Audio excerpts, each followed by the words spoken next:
Hey, hello everyone, and welcome to Arc Genesis. Today we are going to see some Indian architecture quiz. Already काफ़ी सारे videos हैं GK के ऊपर, तब भी मुझे मैसेज आते हैं और वीडियो बनाने के लिए। तो पहले आप उन वीडियोस को देख लीजिए। प्लेलिस्ट आपको मिल जाएगी, जीके प्लेलिस्ट, जनरल नॉलेज की प्लेलिस्ट आपको मिल जाएगी। ऐसे बहुत सारे क्वेश्चंस हैं जो डायरेक्टली इनडायरेक्टली पूछे गए हैं। ठीक है, 2 साल पुरानी वीडियोस भी अवेलेबल हैं इस चैनल पर, एक बार आप जाकर चेक कर लो। नई वीडियोस का फायदा तब तक नहीं जब तक आपको पुराना कंटेंट याद ना हो।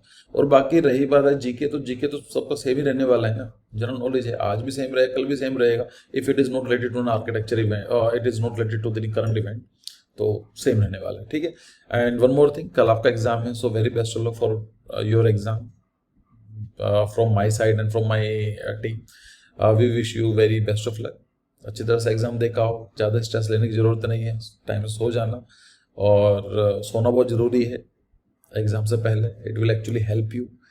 आपका जो एग्ज़ाम है आर्किटेक्चर एप्टीट्यूड का, आपका माइंड बहुत एक्टिव होना ज़रूरी है। हम लोग सोचते हैं एग्ज़ाम एंजाइटी के चक्कर में सो नहीं पाते हैं, और कहीं ना कहीं हमें अपना जो माइंड है उतना सही से काम नहीं करता है। ठीक है, ये कुछ इंफॉर्मेशन प्रोसेसिंग का एग्जाम नहीं है, it is more about your aptitude.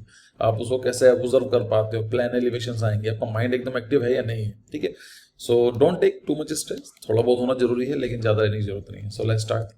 पहला क्वेश्चन है आपके सामने से, between which of the following was the ancient town of Takshashila located. पहले तो समझ ले तक्षशिला है क्या। देखो, तक्षशिला एक यूनिवर्सिटी हुआ करती थी एंशियंट टाइम में, जैसा तक्षशिला है, विक्रमशिला भी हुआ करती थी, नालंदा है, ये सब आपने नाम सुने होंगे। तो आपको पूछा गया है तक्षशिला के बारे में कि जो तक्षशिला है वो कौन सी नदियों के बीच में है। So options are there. पहला वीडियो को पोस्ट करके ट्राई करा करो कि आप अगर एग्जाम में आता है तो आप कौन सा लगाएंगे। उसके बाद तो ऑफकोर्स मैं डिस्कस कर ही रहा हूँ। सो यहाँ पर this is in present day Pakistan. ठीक है, आप यहाँ देखेंगे दिस इज अवर इंडिया, यहाँ से अपना इंडिया है ये पूरा, और उधर जो है ये पाकिस्तान है। तो पाकिस्तान का जो यहाँ पर पार्ट है it is having the Takshashila university.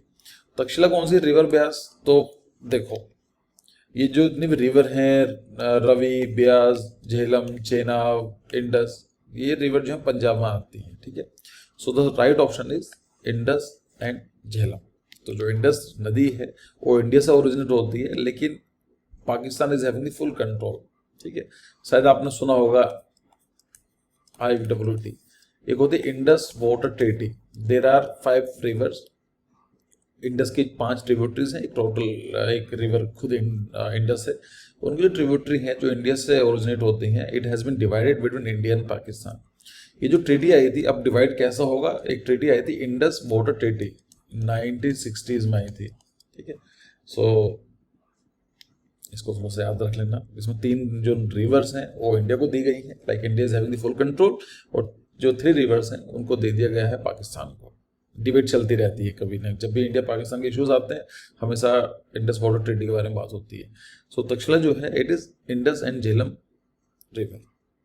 Next question आता है, विच dynasty give India it's famous temple of Khajuraho. तो आपको बताना है जो खजुराहो जो टेम्पल्स हैं, जैसे यहाँ पर है खजुराहो, तो ये किस डायनेस्टी ने काम किया था या फिर किस डायनेस्टी की देन है। सो होलकर्स, मौर्यास, परमार या फिर Chandela. So it is the right option is Chandela. ठीक है,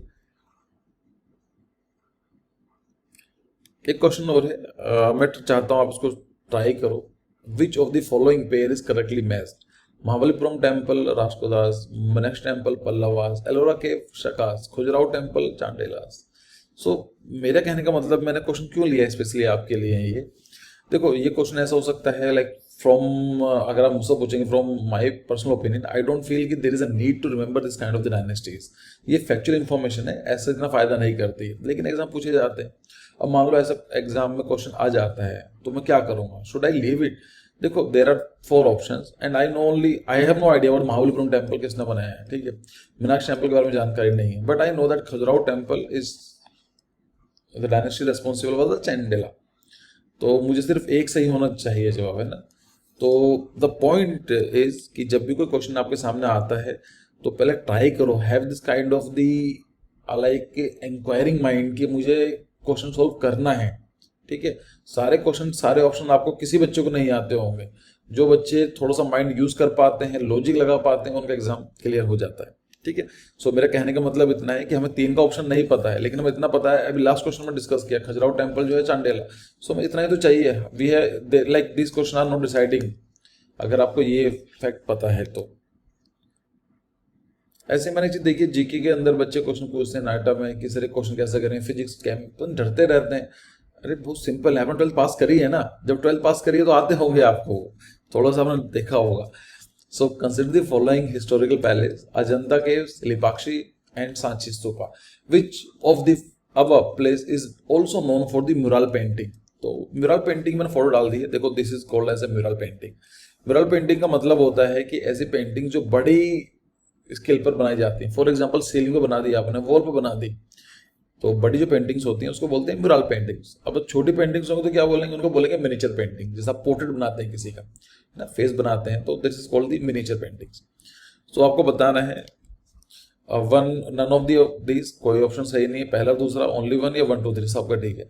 अगर आप पता होगा कि सांची स्तूपा जो है, सांची स्तूपा के अंदर कोई पेंटिंग नहीं है, so you have to remove it, so it cannot be the right option. So the option is Ajanta caves के अंदर आपको पेंटिंग देखने को मिल जाएंगी, लिपाक्ष टेम्पल्स के अंदर भी हमें पेंटिंग देखने को मिल जाती है। So right option is option 1 and 2. Come to the next question, which of the following is not a world heritage site. तो आपको बताना है कि इनमें से 4 जो ऑप्शन है कौन सी वर्ल्ड हेरिटेज साइट नहीं है। सांची स्तूपा, खजुराहो टेम्पल, भीमबेटका, मांडू। सांची स्तूपा ये बुद्धिज्म के लिए फेमस है ना, जो स्तूपा बना हुआ है ये एमपी में भोपाल के पास है। फिर आता खजुराहो, ये भी हम डिस्कस कर चुके हैं। भीमबेटका जो रॉक शेल्टर्स हैं, ये सबसे पुरानी पेंटिंग्स देखने को मिलती हैं इंडियन सब कॉन्टिनेंट।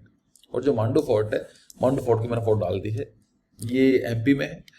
तो the right option is Mandu fort, जो अभी तक यूनेस्को वर्ल्ड हेरिटेज साइट में इंक्लूडेड नहीं हुआ है। ठीक है, come to next question,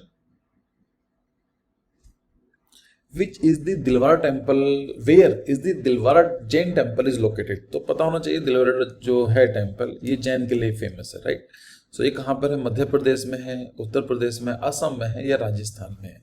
so the right option is Madhya Pradesh, नहीं उत्तर प्रदेश में नहीं, असम भी नहीं है, Rajasthan is the right option.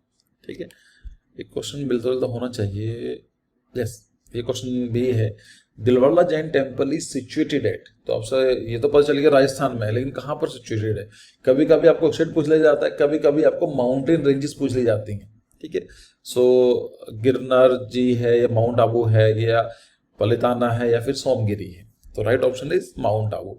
Mount Abu क्या है, अगर मैं आपको हल्का सा एक मैप बनाऊं, ये भी देखो, दिस इज अवर इंडिया,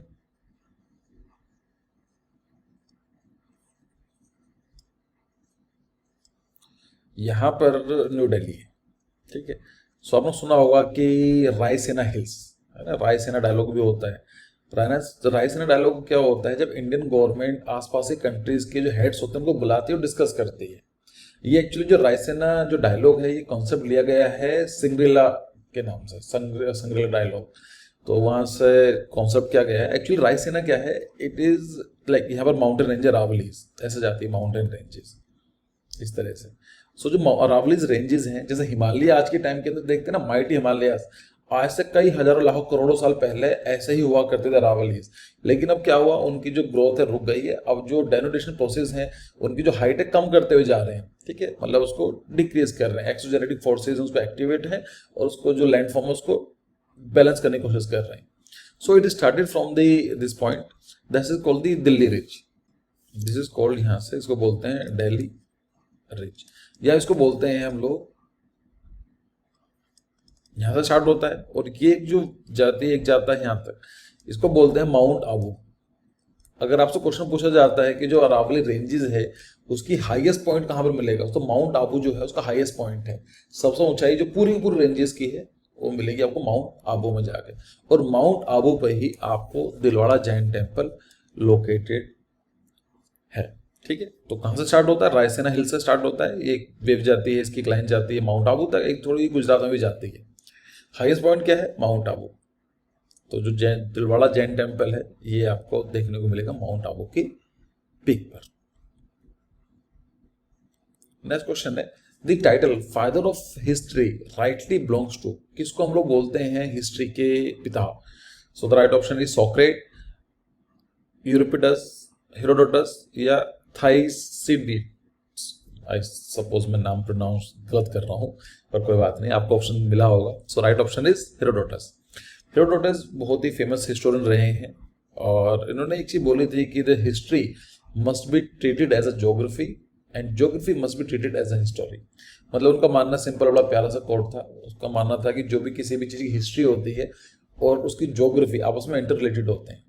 तो अगर आप ये नोटिस करेंगे कि सऊदी अरेबिया के अंदर लोग अपने फेस को ढकते हैं, क्यों? वहाँ की जो ज्योग्राफी है वहाँ की ही इस तरह कल्चर प्रमोट करती है, वहाँ की हिस्ट्री ऐसी हो जाती है। ठीक है, same thing goes for India. यहाँ पर मानसून है तो आप देखेंगे कि यहाँ पर ट्रेड आपको इजी देखने को मिलेगा। ट्रेड कब मिलेगा? मानसून टाइम पीरियड के अंदर। यहाँ पर आपको स्पाइसेस देखने को मिलेंगे। क्यों? क्योंकि यहाँ की ज्योग्राफी जो है वो प्रमोट करती है आपको स्पाइसेस के बारे में। ठीक है, ज्योग्राफी प्रमोट द हिस्ट्री। तो ये सब चीजें उनका बड़ा प्यारा सा कोट है। So right option is Herodotus. फिर आता मनुस्मृति जो है, ये नाम काफी न्यूज में भी रहता है, इज मेनली रिलेटेड टू, ये किस चीज से रिलेटेड है? वर्किंग मेथड ऑफ स्टेट के, एक जो राज्य है उसको कैसे काम करना चाहिए, ये लॉ से रिलेटेड है, ये सोशल सिस्टम से रिलेटेड है, समाज से व्यवस्था से रिलेटेड है, ये इकोनॉमिक्स से है। इकोनॉमिक्स का मतलब होता है अर्थव्यवस्था। सो मनुस्मृति जो है it is a law related book for the Hinduism. आज के टाइम के अंदर मनुस्मृति जो है, जैसे सरित लॉ होता है, ऐसे हिंदू के जो अफेयर हुआ करते थे मनुस्मृति पे चलते थे एक टाइम पर। लेकिन after the independence in 1947 when our forefathers और our the freedom fighters they wrote our constitution and the main person was the doctor Ambedkar ji. ठीक है, तो डॉक्टर अंबेडकर जी को बोला जाता है मॉडर्न मनु, उन्हीं के नाम से बना हुआ है कि पहला हमारा जो अफेयर थे हिंदू धर्म के वो चलते मनुस्मृति से, और जो आज चलते हैं हमारे संविधान से। आज को ये नहीं बोलेगा मनुस्मृति में क्या लिखा हुआ है, इट हार्डली मैटर्स। लेकिन अंबेडकर जी ने जो संविधान बनाया है तो इसलिए उनको बोला जाता है chief architect of Indian constitution, या फिर आपसे बोला जाता है कि who is called as a modern Manu. So it is the right option is doctor Bhimrao Ambedkar ji. आपसे ये वाली बात मन में आती होगी, सर इतने सारे लोगों ने हेल्प की होगी, कि अंबेडकर जी ने लिखा था संविधान? नहीं, अंबेडकर जी अकेले नहीं थे लिखने वाले, पर there was around 7 major committee. देखो, जब कोई टीम बनाई जाती है तो काम डिवाइड कर दिया जाता है कि हम डिस्कस करेंगे, हम क्या करेंगे, लोगों को ओपिनियन लेंगे, आप क्या काम करोगे, लिखने का काम करोगे।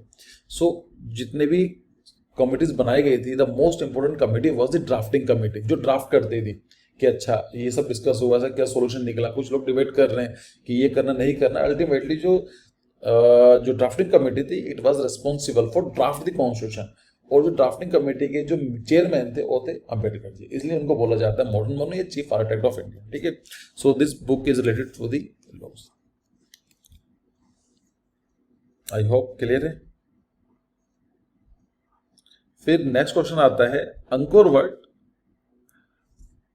Vishnu temple is located. जो अंकोर वट है वो विष्णु जो टेम्पल है कहाँ पर लोकेटेड है? जंबा में है, सुमात्रा, जावा, कंबोडिया। अब जावा और सुमात्रा ये कंट्री के नाम है क्या है? आई होप अगर आपको ये पता है तो मुझे बताओ कमेंट सेक्शन में। जावा, सुमात्रा, चलो ट्रेंड तो मैं बता देता हूँ, इंडोनेशिया के आइलैंड्स हैं। यहाँ पर क्या है, it is Sumatra, it is जावा। ठीक है, सो यहाँ पर, और ये कई सारा है क्योंकि इंडोनेशिया एक आर्कीपेलागो कंट्री है, बहुत सारे आइलैंड्स से मिलकर बना हुआ है। तो जो मेजर आइलैंड्स हैं it is Java and Sumatra. So यहाँ पर आप देखें कंबोडिया जो है इसका सही आंसर है। Cambodia is the right option. एक बार देख लेना, इट्स अ लैंडलॉक कंट्री और इंपॉर्टेंट है। विच ऑफ द फॉलोइंग, अच्छा ये अंकोर वाट है, इसके ऊपर मैंने वीडियो बनाई थी काफी टाइम पहले इन प्रोमिनेंट बिल्डिंग सीरीज के अंदर। तो अगर आपका मन है देखने का डिटेल में 10-12 मिनट की वीडियोस होगी, उसको देख लेना। फिर आता है विच of the following temple is an example of rock cut architecture. तो रॉक कट आर्किटेक्चर का मतलब क्या होता है, बिल्कुल सिंपल समझते हैं। रॉक कट आर्किटेक्चर का मतलब क्या होता है, in starting suppose this was our rock, हमने क्या करा, उसको काटना स्टार्ट कर दिया, हमने ये वाला पार्ट बाहर निकाल दिया, फिर हमने ये वाला पार्ट बाहर निकाल दिया, सो हमने रॉक को कट कर दिया। ऐसा जो आर्किटेक्चर बन के आएगा उसको बोलेंगे रॉक कट आर्किटेक्चर, सिंपल। तो जैसे यहाँ पर है, it was a full rock, ये पूरी रॉक हुआ करती होगी, उसके बाद क्या करें, यहाँ से डिग आउट करना, यहाँ से हटा दिया, ये हटा दिया, अल्टीमेटली हमें एक मोन्यूमेंट या टेम्पल या फिर स्ट्रक्चर देखने को मिल जाता है, that's called the monument rock cut architecture. So आपको बताना है कि which of the following temple is an example of the rock cut architecture, Jagannathpuri या Raja Jeshwar temple, shore temple या फिर कैलाश टेम्पल। कैलाश टेम्पल, ये the right option is Kailash temple is important temple. ये नाटक को पता नहीं क्यों इससे फैसिनेशन है, हर साल आ ही जाता है कभी ना क्वेश्चन इसका, तो पता होना चाहिए। It is a Kailashnath temple in Ellora. फिर आता है जो लिंगराज टेम्पल है, वो कहाँ पर लोकेटेड है? इट इज वाराणसी, बीजापुर, भुवनेश्वर या फिर Kolkata. So right option is Bhubaneswar. Next question है कि match list 1 and list 2 and select the correct answer from the given code. आपको बताना है दोनों में से सही ऑप्शन क्या है, मैच करना है। नालंदा क्या है? नालंदा ऑफ कोर्स ये अशोका पिलर है कि वहां पर? नहीं। यूनिवर्सिटी है? यस, वहां पर नालंदा यूनिवर्सिटी है, आज भी तो काम चल रहा है। सो नालंदा का ऑप्शन क्या हुआ? 1 का 2 हो गया। सो राइट ऑप्शन इज 1 का 2, यहाँ पर आपको बताना है। सो 1 का 1 तो नहीं हो सकता है, सो इसको हटा दो। बहुत सिंपल तरीका, हमसे बोलता हूँ कि work on the elimination method. अगर आपने प्रैक्टिस की हुई है तो कर सकते हो, नहीं बाकी अभी चेंज मत करने की जरूरत नहीं, जैसा आप करते हो वैसे ही करो, एग्जाम से पहले चेंज नहीं की जाती है स्ट्रेटजी। फिर आता है सारनाथ। सारनाथ के अंदर हम जानते हैं it is called as Ashoka pillar, वहां पर हम मिले। सांची के अंदर क्या है? इट इज स्तूपा और कोणार्क सन टेम्पल है। सो हेयर 1 का 2, 1 का 2, 2 का 1, 2 का 1। So right option is this one. अगर हम बात करें कि स्तूपास के बारे में, कुछ वर्ड याद कर लो, वैसे मैंने शायद बताए हुए हैं आपको। ये जहां से दिस इज स्तूपा, जहां से एंट्री होती है, there are the 4 entries depicting the 4 directions. So east, west, north, south. So this entrance gateway, artistic entrance gateway is called as torrens. यहाँ से एंट्री होती है। फिर आपको एक स्तंभ देखने को मिलेगा यहाँ पर। सो स्तंभ होता है, उसके बाद हम लोग एंटर करते हैं तो इसको मेहदी। और जो ये आपको दिखाई देता है ये वाला पूरा वाला, इसको बोलते हैं हम लोग एग। ठीक है, इन इंग्लिश हिंदी में बोल देते हैं अंडा, ANDA, दोनों ही सेम वर्ड है, कोई बात नहीं है। यहाँ पर प्रदक्षिणा पथ करते हैं, मतलब घूमते हैं, चारों चक्कर परिक्रमा करते हैं, दिस कॉल्ड द प्रदक्षिणा पथ। और जो वाला पार्ट होता है उसको बोलते हैं हम लोग हर्मिका। फिर 3 छत्रीज होते हैं, 3 chhatris depicting the 3 holy book in Buddhism, that is Pitakas. उनको पिटक बोला जाता है, सुत पिटक, विनय पिटक एंड अभिधाम पिटक। तो 3 जैसे हिंदुज्म के अंदर गीता बोल सकते हैं, ये जैसे बाइबल है या फिर कुरान है, ऐसे ही बुद्धिज्म के अंदर there are 3 important religious books, that's Vinaya Pitaka, Sutta Pitaka and Abhidhamma पिटक। उन तीनों को रिपीट करता है। फिर आता next exam question, Elephanta caves are predominantly attributed to which Hindu god. तो आपको बताना है कि किनको ये प्रीडोमिनेटली जो है एलिफेंटा केव्स हैं। फर्स्ट ऑफ ऑल पता होना चाहिए जो एलिफेंटा केव्स हैं कहाँ पर हैं। एलिफेंटा केव्स आपको देखने को मिलेंगे मुंबई के पास। So like this is Mumbai, ऐसा कुछ बना होता है और यहाँ पर आपको है। It was in news 2 years back, it was in news. यहाँ पर इंडिया का सबसे बड़ा रोपवे बनाया जा रहा है। It is around 12 kilometre ropeway. अब तो शायद चल भी गया होगा, अगर सब कुछ सही चल रहा होगा आई गेस। तो यहाँ पर मोन्यूमेंट आप जा सकते हैं। पहले नॉर्मली फेरिस के थ्रू जाना होता था, इट टुक अराउंड 1 hour, लेकिन आज के टाइम के अंदर आप उसको 10-12 मिनट 15 मिनट में कवर कर सकते हैं। ठीक है, सो फिर आता है next question, which architecture is also known as arch architecture. किसको हम लोग बोलते हैं कि आर्किटेक्चर को आर्च आर्किटेक्चर बोला जाता है? Indo Islamic architecture, Indo Greek, Indo Japanese, none of this. देखो आर्च के बारे में मैंने एक वीडियो बनाकर डाली हुई है, मैंने इसलिए बताया कि there are many videos available on the different topics. तो अगर आपने वीडियोज नहीं देखी है जाकर देखो, ठीक है। और मैं आपको हमेशा एक चीज़ बोलता हूँ अपने, जो चाहे मेरी क्लासेस हों यूट्यूब पर हों या बच्चे जो कोर्स लगाते हैं उनके लिए, कि जो अगर आपको टॉपर बनना है तो उसके अंदर 5 मिनट की वीडियो या 10 मिनट की वीडियोस में या 5-6 वीडियोस में काम नहीं होगा। ठीक है, तो सिर्फ कहने का मतलब सिर्फ इतना है कि जो भी कंटेंट अवेलेबल है we try to keep it on the point to point. कोई भी आपको कंटेंट देखने को मिलता है वो कहीं ना कहीं नाटक जैसे रिलेटेड ही है, तो अगर आप देखेंगे आपको डेफिनेटली फायदा होगा। आर्ट्स के ऊपर मैंने वीडियो बनाकर डाली हुई थी काफ़ी टाइम पहले, उसके ऊपर नाटक में क्वेश्चन पूछा गया था। ठीक है, सो ये आर्च कैसा होता है, ऐसा कुछ देखने के लिए लगता है। अब किस तरह के होते हैं, राउंड आर्च होता है, ओजी आर्च है, वोल्ट आर्च है, ब्रिक आर्च है, बेल है, कई सारे तरह के होते हैं। पॉइंटेड आर्च होता है, सेमी सर्कुलर होता है, राउंड आर्च चीज होता है, ठीक है। सो किस आर्किटेक्चर को आर्च आर्किटेक्चर बोला जाता है, so it is called as Indo Islamic architecture, ठीक है। क्योंकि इस्लाम और इस्लामिक आर्किटेक्चर के अंदर आर्च 5 स्केल पे यूज किया जाता है, और इंडिया में जब मर्ज हो जाता है दोनों कॉम्बिनेशन बनता है, so it is so prominent that we called this as the arch architecture, right? So come to the next question. Who among the following was instrumental in designing New Delhi and in collaboration with Edwin Lutyens? तो अपन नाम तो सुना होगा दिल्ली का कि Edwin Luton के context में बहुत यूज किया जाता है, लेकिन आपको बताना है कि इनके साथ कौन काम कर रहे हैं। तो मैंने फोटोग्राफ डाल दिया है यहाँ पर, तो दिस इज एडविन ल्यूटन। तो आपको बताना ये कौन है। So John Nevell, Thomas War, Atwood, Simon Basil. So right option is Herbert Baker. जो ये है हर्बर्ट बेकर है। दिल्ली को जो डिजाइन किया गया था अकेले ल्यूटन का काम नहीं था, he was a main person responsible for the designing of the Delhi, लेकिन there are many other architect also, but it is also true for in the case of Chandigarh, ठीक है। फिर आता है which are the Portuguese monument in India. आपको बताना है कौन सा इनमें से पोर्तुगीज मोन्यूमेंट है। सो मैंने जानबूझ के ऐसे क्वेश्चन लिए हैं क्योंकि आई नो कि ऐसे क्वेश्चन आप देखे नहीं होंगे, लेकिन अगर आप लास्ट अटेम्प्ट जेगा देखेंगे so they have asked this kind of the question, ऐसे डिफरेंट क्वेश्चन जो कभी नॉर्मली न्यूज में नहीं होते। सो आपको बताना है। So it the right option is Bandel church in West Bengal, Bandel, ठीक है। ये जो बंदल वर्ड है आई थिंक ये बंदर से आया है। बंदर का मतलब होता है पोर्ट, जैसे ना कि बंदरगाह बोलते हैं जहां पर पोर्ट्स हैं, जहां पर शिप्स आते हैं, तो वहां से इंस्पायर्ड हुआ।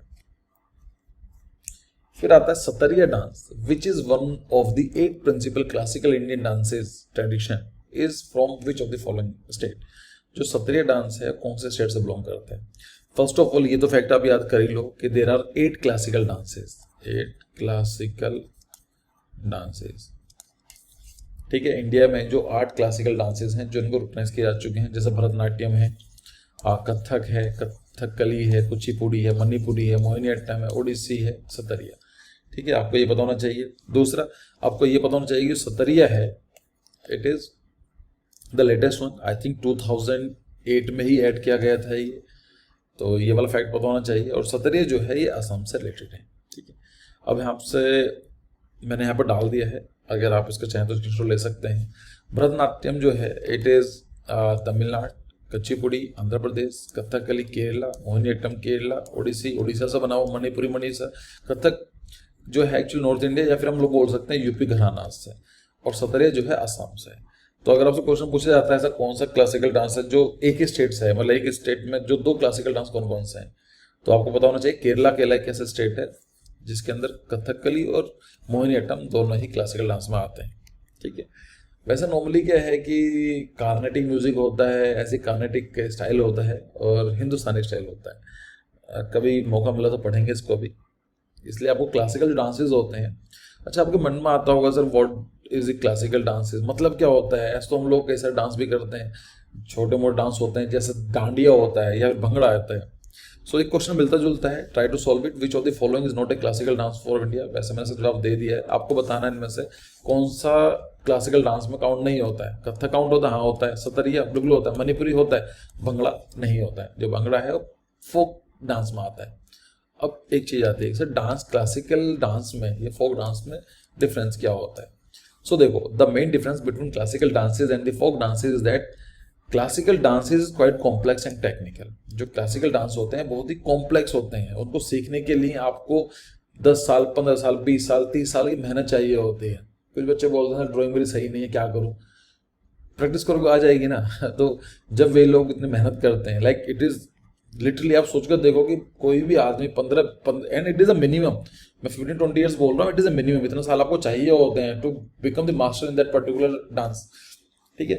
सो 20-25 साल लगाते हैं तब जाकर वो सीख पाते हैं। So it is very difficult to learn, like classical dances are quite complex and technical, whereas folk dance is quite easy to learn, ठीक है। चाहे आपको डांडिया हो, भंगड़ा हो, ऐसे बहुत सारे डांस होते हैं जो हम लोकल एरिया में करते हैं, उसमें कुछ रूल्स एंड रेगुलेशन नहीं होते हैं, इतने स्ट्रिक्ट रूल्स नहीं होते हैं, लाइक आप जल्दी सीख सकते हैं। लेकिन इसके जो ये है कथक है, सतरिया, मणिपुरी है, इसके रूल्स होते हैं, रेगुलेशंस होते हैं, रिजिड रेगुलेशंस होते हैं, you have to follow this rules, ठीक है। Both classical dance in folk dances are tradition dance from traditional dances of India. Classical dances refer to the several of the highly styled dance form that can trace their right of the or Sanskrit text, theatre and drama, that is नाट्य शास्त्र। तो आपको जो classical dance है उनका reference आपको नाट्य शास्त्र में देखने को मिलेगा। बाकी जो छोटे मोटे डांस होते हैं, लोकल एरिया डांसेस होते हैं, वहाँ पर नाट्य शास्त्र में नहीं है। Folk dance on other hand is type of simple dance developed by the people to reflect their lives, offered to the local music. They are many dance forms, both classical and folk originated with different regions of India. ठीक है, बस आपको एक classical dance याद करने, सारे याद करना मत बैठ जाना है। You have to remember these 8 classical dances. फिर नेक्स्ट क्वेश्चन आता है, hornbill festival is celebrated which state of India. Hornbill festival, hornbill जो है एक बर्ड है। अच्छा, इसका जवाब आप मुझे दो। I leave this question to you, write down the comment section. मुझे पता ना चलना चाहिए ना कि आप इस वीडियो को यहाँ तक देखते हो नहीं देखते हो, ठीक है। अब मेरे पास ये 20 क्वेश्चन समथिंग होंगे, तो मैं चाहता उसके 2-3 वीडियो बना कर डाल देता, लेकिन द पॉइंट इज कि अगर कोई बच्चा यूट्यूब पर आया हुआ है, यहाँ पर कंटेंट देख रहा है, तो उसको कंटेंट मिलना चाहिए। तो इसका जवाब मुझे दो। लेट्स सी कितने बच्चे इस वीडियो को यहाँ तक देख पाए हैं। नेक्स्ट क्वेश्चन आता है कि पंचमहल इज लोकेटेड। तो जो पंचमहल है वो कहाँ पर लोकेटेड है? आगरा में है, फतेहपुर सीकरी में है, दिल्ली में है, या फिर लाहौर में? The right option is Agra, ठीक है। इसका सही ऑप्शन क्या है? आगरा। नहीं, आगरा नहीं है, it is in Fatehpur Sikri. मैं जानबूझ के ऐसे वर्ड यूज करता हूँ सो दैट कि मैं चाहता हूँ कि माइंड में ये चीज चली जाए। जब हम गलत बताते हैं ना तो माइंड में रिकॉल करता है कि नहीं नहीं ये तो फतेहपुर सीकरी है, ठीक है। सो फतेहपुर सीकरी के अंदर आपको बुलंद दरवाजा भी देखने को मिलेगा, पूरा कॉम्प्लेक्स मिलेगा। तो वहाँ पर आपको जो फतेहपुर सीकरी फोर्ट है वहाँ पर ये पंचमहल उसके अंदर सिचुएटेड है। यहाँ पर पंचमहल के अंदर यू विल सी सम राजपूत और Indian, not Indian actually, Hindu